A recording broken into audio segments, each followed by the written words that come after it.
والله الا يا اخوان بغيت نبارطاجي معكم هاد اللعيبه هادي. دابا الا لاحظتوا هاد العامين هادي راه مابقاش نشاط بزاف في السطوريات والدور الاعلام مابقاش. ما نكذبش عليكم هذا الشيء انا صافي بغا غير نبدا نعيش وراء الاضواء. اللهم لك الحمد باغي نقابل وليداتي هذا 40 عام صافي الله يجعل البركه. يعني بغيت نخطط شويه بحال قلتي تقاعد مبكي. ايوا دابا هادشي اللي وقع مع هاد خونا في الله هذاك سليبمان.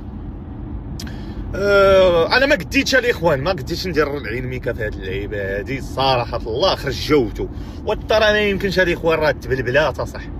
وراه عرفتي ناس بسطاء يعني ما تقول هذا كاع جابوا له هادشي. وحق الله العظيم كتلقى تيبيع كلينيك وغدا بنيتها في البياج واحد السيد تحيه ليه مني هنايا وقامان وفرعطيه ودرتي والله فين ما نمشي هاد الايام وصاحبي ما يمكنش بحال كان بنادم كيتسنى شي واحد يجاوب هذاك خونا وحق الرب. ولا كان منيت عندنا حنايا كانوا اللي متيقين هذاك الشيء انا ما عرفت لانه بحال بنادم كان تيتسنى اللي يعطيه. والله العظيم هادشي اللي بان لي بنادم كان تيتسنى اللي يعطيه. ايوا المهم هادشي اللي كاين.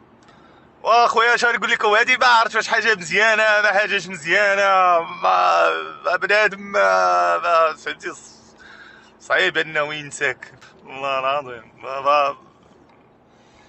واخا تتغبر بنادم ما تينسانيش سبحان الله العظيم.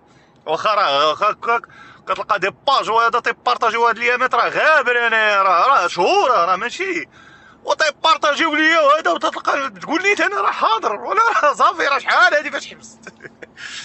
واش غادي نقول لكم صراحه والله العظيم ما عرفت نضحك.